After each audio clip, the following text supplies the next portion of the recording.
Hey everybody, Scott Steen with the winnersandwhiners.com coming to you from the Bobby Aber studio deep in the bowels of the Winners and Whiners Sports and Entertainment Complex to talk about the first game on Sunday, the NFC Conference Championship game between the Los Angeles Rams and the New Orleans Saints.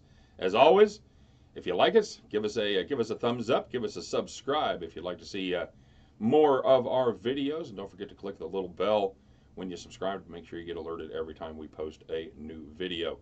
And as always, make sure you stop by, check out our deep dives on all these contests and every other game going on in America every day over at winnersandwhiners.com and statsalt.com. Most importantly, make sure you leave me your comments and let us know what you think of my pick here today. Let us know what you're playing on this game and any other games that catch your fancy. Any advantage that you have seen either in football or basketball today, let us know what you're playing. And get them right, we'll throw you up in the shout-outs there after the video. So, one last thing. Don't forget we're doing our second drawing today after the Chiefs game, be about an hour after the last game is over. Tune in live, and we'll be doing that as we draw for $100 cold hard cash, as well as some swag for the next few places. And last week we had a lot of fun. We learned a lot about shooting live video, and you guys got to see that kind of as it happened. So hopefully we'll be a little smoother this week, but we'll all have a chuckle. So if you want to get registered for that, make sure you check out the registration page over at Winners and Whiners and StatSalt. Okay, with all that out of the way, guys, here we go. Taking a look at the Rams at the Saints. Saints giving away 3 points, and the total in this game is 56.5. Tail of the tape goes a little something like this. The LA Rams are 14-3 on the season, 8-7-2 against the number, and down the middle as far as overs versus unders, 8-8-1. The New Orleans Saints, on the other hand, also have a 14-3 record. They got the number 1 seed via a mid-season win against the Rams there that made all the difference. They're 10-7 against the number, and the over has cashed 7 times in their 10 games. You know, guys, this has been 2 different seasons for the New Orleans Saints. First 11 games, they looked absolutely unstoppable.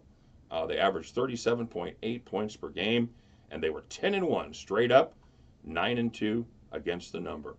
Their last 6 games, including last week's contest versus the Eagles, not quite as good. The Saints averaged 19.1 points per game, almost half of what they did for the first 11. They were 4-2 straight up, but just 1-5 against the number. The Rams, they did their things last week by whipping up on the Cowboys by running the ball, and running the ball a little bit more. They ran both of the backs, Anderson and Todd Gurley, went over 100 yards, and they ended up with 273 yards rushing. Yikes. Now, the good news for the Saints, that would appear to play right into their hands, because what New Orleans can do is they do stop the run very, very well. They are second in defense in the NFL, yards per game given up rushing, and they're second in the NFL as far as yards per carry. So they get it done versus the run, and they also got it done last week versus Philadelphia and Smallwood and Sproles. So, however, the bad news for the Saints, Dallas had a pretty fair rushing defense too. They were 5th in the NFL in both yards per game, and they were 4th in yards per attempt. How did that work out for Dallas? Not very well. Plus, if the Saints do control the running game, Rams, they can still throw the ball around a little bit. They're finished 4th in the NFL in passing behind just Kansas City, Pittsburgh, and Tampa Bay. Bad news for the Saints, only 4 teams gave up more yards per game than the New Orleans Saints. Now, I realize a lot of that comes in garbage time, but teams that were able to throw the ball successfully had great success against against the Saints. Like I said, Saints shut down the Eagles, but Smallwood, that ain't Todd Gurley back there, baby. The Saints, they do like to get after the quarterback. In fact, they finished 5th on the year in number of sacks, but last week against against Nick Foles and the rest of the Eagles. 0 sacks, and they knocked Foles down just 4 times. They're going to have to do a little better job than that if they want to stop the Rams. The other part we've all talked about on the other side of the ball. We all know about how bad the Rams' rush defense was. Nobody gives up more yards per carry than the Rams. They were dead last in the NFL, giving up 5.1 yards per carry.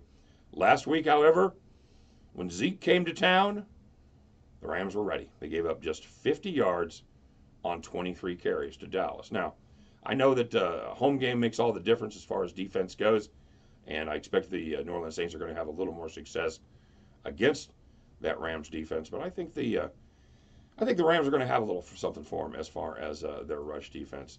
The other thing, the talking point all this week has been is about the Drew Brees slump. And granted, Drew Brees has not looked nearly as good over the last part of the season as he did in the first two-thirds of the year. But it can really be attributed to one very important overriding factor. You're going to hear me talk about it in this game, and then if you watch the Chiefs video, we're going to talk about it in the Chiefs video as well, because it comes down to pressure up the middle. And it is especially true with Drew Brees being just 6 foot tall. He has to have those lanes clear. You can pressure him from the outside, but he is the master of stepping up in the pocket and being able to throw the ball. When Drew Brees struggles, it's because he doesn't have the ability or the time to step up and make the high-quality throws that he needs to make. Can the Rams get there? I suspect they can. They have a young fella, maybe you've heard of him, number 99, by the name of Aaron Donald. Should be, and most likely will be, the NFL Defensive Player of the Year, and it's certainly well earned. And the thing about Donald is you can scheme for him, and they did that last week. The Cowboys held Donald to just 1 tackle, although it was a big one for a loss. But when you double team Donald and you slide everything away from him, you're leaving single teams with the rest of the line and the outside backer that's bringing pressure.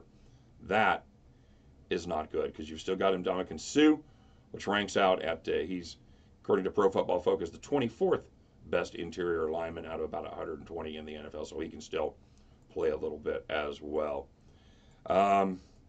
That's really, it's what it's going to come down to for me. If the Saints can control Donald and the rest of the defensive line for the Rams, I think they take care of business. However, if they don't, it's going to be a long day for Houdat Nation. You know, when the Rams lost to the Saints before, the Saints held Donald to just 1 tackle. I think Wade Phillips adjusts. I think he may have a little surprise or two in mind for Drew Brees. Wade Phillips has seen Drew Brees a time or two, and I think the Rams are going to be ready.